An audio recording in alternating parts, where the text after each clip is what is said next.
All right, everyone. Farid here from the Rational Farid. And yeah, you saw the title right. Jesus and the Spice Girls. You're probably thinking, okay, Farid, what in the actual heck are we doing today? Well, here's the thing. We're diving into a story that seems pretty straightforward in the Gospels. The whole lead up to Jesus' burial, getting anointed, put in the tomb. Classic stuff, right? Except when you actually look at the different accounts, they can't even agree on the basics, like at all. Who was there, where it happened, when, what body part got anointed, who paid for it, how much spice was used, even why a certain group of women showed up at the tomb days later with more spices. It's a complete narrative jumble. And here on the Rational Farid, we're all about pulling back the curtain and looking at what the texts actually say, rationally, without the Sunday school filter. Because when you see how wildly these stories contradict each other, it makes you seriously question, well, everything. So stick around, because we're about to break down the gospel versions of the anointing and burial, show you exactly how different they are, and reveal why the whole scene with the Spice Girls at the tomb just doesn't add up. Let's get into it. So let's kick things off with the Gospel of Mark. Most scholars agree this is the earliest one written, the first full narrative we have about Jesus' life, death, and everything in between. It's kind of the source material the later Gospels seem to be working from. In Mark's story, 2 days before Passover, Jesus is chilling in the village of Bethany, just outside Jerusalem. He's staying at the house of a guy named Simon the leper. We don't really know anything else about this Simon. He just pops up for this scene. Now, while Jesus is at the table, an unnamed woman arrives. She's carrying this fancy alabaster jar filled with really expensive perfume. The text calls it pure nard. And she doesn't hold back. She just pours the whole thing right onto Jesus' head. Naturally, the disciples who are there get pretty indignant. They're like, what the heck? That's a massive waste. That stuff could have been sold for a ton of money and given to the poor. Which, gotta say, seems like a pretty reasonable objection, right? But Jesus defends her. He says, leave her alone. She has come to anoint my body for its burial. And this is where we get that famous, or maybe infamous, line from Jesus. The poor will always be with you, but you will not always have me. Yeah, a classic justification for personal indulgence. 'Cause hey, charity can wait, I'm here now. Okay, so he's anointed for burial. Fast forward a bit in Mark's story, and Jesus dies. Joseph of Arimathea, who Mark describes as a member of the Jewish High Council, takes the body, wraps it in linen, puts it in a rock-cut tomb, and seals it with a stone. Simple, direct, job done. That's Mark's version. Keep those details in mind, because things are about to get interesting. Alright, sliding over to the Gospel of Matthew. Now, for the anointing scene itself, Matthew sticks pretty close to Mark's script. We're still in Bethany, still at Simon the leper's place, still have an unnamed woman with that expensive ointment, and she still pours it on Jesus' head. The objection is still there, and Jesus' defense is basically word for word the same. Don't trouble this woman. The poor will always be with you. Matthew does clarify slightly that it was specifically the disciples who were ticked off about the waste. So, less ambiguity there. But the more significant change Matthew makes is about Joseph of Arimathea, the guy who buries Jesus. In Mark, he's just described as a member of the High Council. Matthew decides to give him a bit of a makeover. Suddenly, Joseph is identified as a rich man. And, conveniently, Matthew also adds that Joseph was a disciple of Jesus. Oh, and the tomb he puts Jesus in? Matthew specifies it's actually Joseph's own brand new tomb. Why add these details? Makes Joseph seem more significant? Explains why he had a tomb ready? Hard to say definitively, but it clearly refines, or perhaps changes, the earlier narrative we got from Mark. And as we'll see, these kinds of narrative adjustments are just getting started. Alright, next gospel up, Luke. And this is where the story takes a sharp turn. Remember how, in Mark and Matthew, the anointing happened in Bethany, at Simon the leper's house just before Passover? Well, in Luke's version, this whole thing happens somewhere in Galilee. And Jesus isn't staying with Simon the leper anymore. It's Simon the Pharisee. Oh, and the unnamed woman from the earlier Gospels? Luke identifies her as a sinner woman in the city. But the action itself changes even more dramatically. Instead of pouring oil on Jesus' head, she's anointing his feet. And get this, she first washes his feet with her tears. Yeah, literally crying on his feet, and then she dries them with her hair. Imagine the scene. And you know what's missing entirely from this version? Any objection about the waste of the expensive ointment. It's just not part of Luke's narrative here.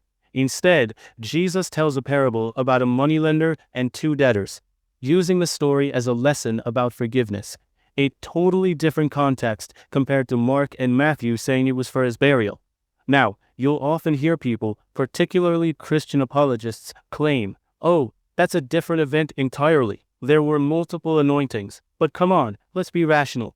We have Jesus, a woman, Simon's house, using expensive ointment. The core elements are clearly the same, just heavily reworked and dropped into a different context and location. It looks a lot more like Luke got a hold of a version of the story and decided to make some creative edits to fit his own themes. Luke's burial account is pretty similar to Mark's regarding Joseph of Arimathea and the tomb. But when we get to the women visiting the tomb later, Luke names the women as Joanna and other women, slightly different from Mark and Matthew. But their purpose is the same, bringing spices. So just between the first three Gospels, this story is already bouncing all over the place. But wait, there's one more. Finally, we arrive at the Gospel of John, usually thought to be the last one written, and John takes the anointing story and does his own thing with it. Definitely mixing and matching from what came before, and adding some brand new stuff. He brings the location back to Bethany, like Mark and Matthew. But the timing is different again. Now it's 6 days before Passover. The woman gets a name this time. She's identified as Mary, sister of Martha, and notably, sister of Lazarus, the guy Jesus just raised from the dead right there in Bethany in John's story. Convenient connection, right? As for the anointing itself, John seems to borrow from Luke's version. She anoints Jesus' feet and dries them with her hair. But he also brings back a detail from the earliest gospel, Mark, specifying it's pure nard. And weirdly, no mention of Simon's house at all in John's account. The objection to the expensive oil shows up again, but this time, it's not all the disciples throwing a fit. It's just Judas Iscariot. And John adds this little note, saying Judas didn't actually care about the poor. He was just a thief who managed the money bag. Ouch. Poor Judas can't defend himself against that smear campaign. Jesus' response is a bit rephrased from Mark and Matthew. He says she has kept the ointment for my day of burial, and yep, he throws in the poor are always with you line again. Now, John also adds a character to the burial scene that we haven't seen helping Joseph of Arimathea before. Nicodemus. Remember him from earlier in John's Gospel? And this is where things get truly excessive. According to John, Nicodemus brings a staggering 100 pounds of myrrh and aloes, which he and Joseph used to wrap up Jesus' body in the linen. 100 pounds. Think about that. That's like burying someone with a couple of small, heavy boxes of spices. It's a massive, massive amount. This detail is unique to John, and as we'll see in a minute, it creates a pretty big problem when we look at the next part of the story. Alright, time to put it all on the table. When you line up these 4 accounts of the anointing and burial lead-up, well, it's like they're not even talking about the same event. Where did this happen? Bethany? Or was it Galilee? When? 2 days before Passover? Or maybe 6 days before? Or maybe way earlier in the year? Who was the woman? Unnamed or a sinner or Mary, Lazarus' sister? Whose house? Simon the leper's or Simon the Pharisee's? Or just a house with no host mentioned? What body part got anointed? The head? Or was it the feet? How was the anointing done? Just poured? or washed with tears and dried with hair first? Who objected to the cost?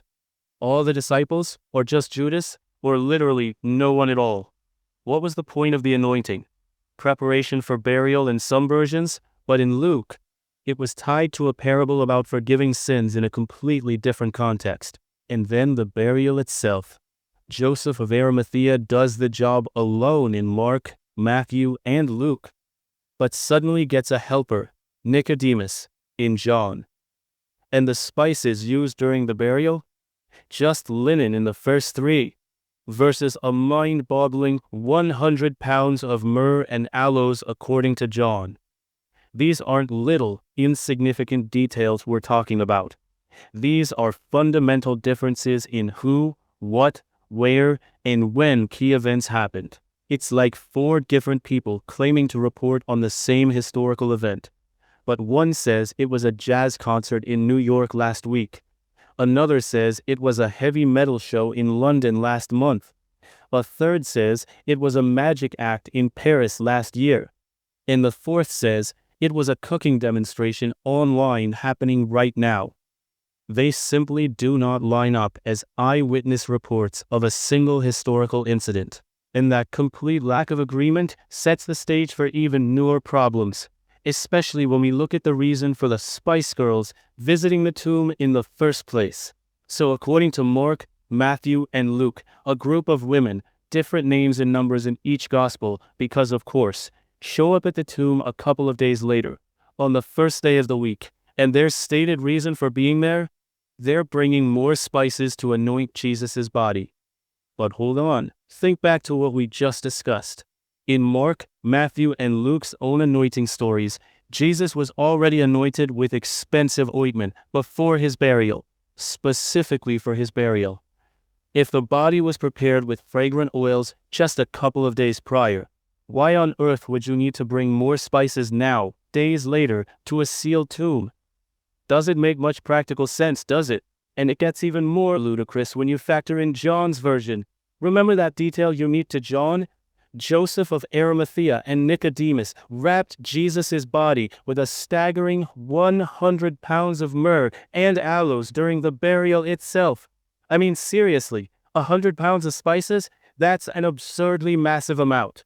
If that happened, why would anyone think, yes, what this body really needs now, days later, is a little extra spice? It's preposterous on the face of it.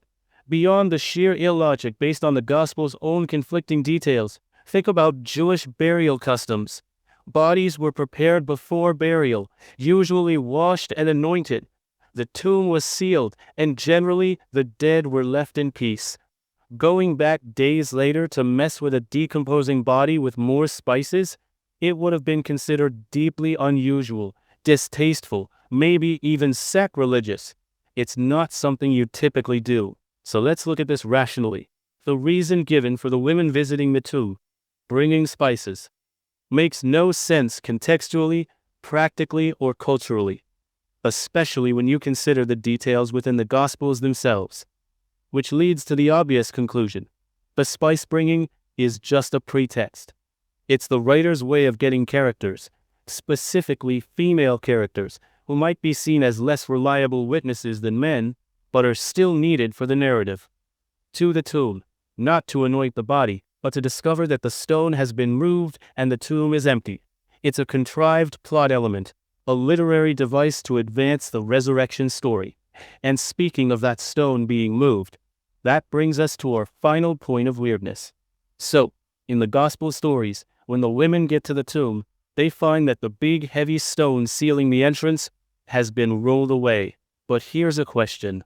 If, as the Gospels later claim, the resurrected Jesus could appear and disappear, walk through locked doors, and generally wasn't limited by physical barriers, why on earth would he need that big, heavy stone rolled away to get out of the tomb in the first place? It just doesn't add up, does it?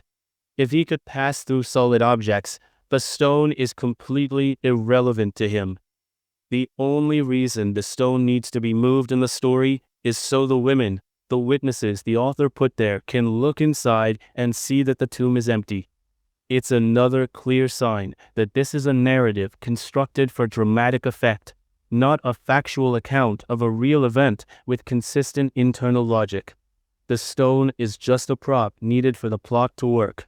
So there you have it. When you actually read through Mark, Matthew, Luke, and John, and look at how they tell the story of Jesus' anointing and burial preparations, it's anything but a consistent, unified account. From completely different locations and timings to varying characters, changing details about how the anointing happened, conflicting spices used during burial, hello, 100 pounds, and illogical reasons for visiting the tomb, these are not reliable historical reports. They look exactly like what they are, evolving, often contradictory narratives. Fiction, not fact. Thanks so much for watching this breakdown. If you found this dive into the gospel inconsistencies interesting, please give this video a like, subscribe to the Rational Farid for more content like this, and let me know in the comments below, which contradiction in this story did you find the most surprising? Catch you next time.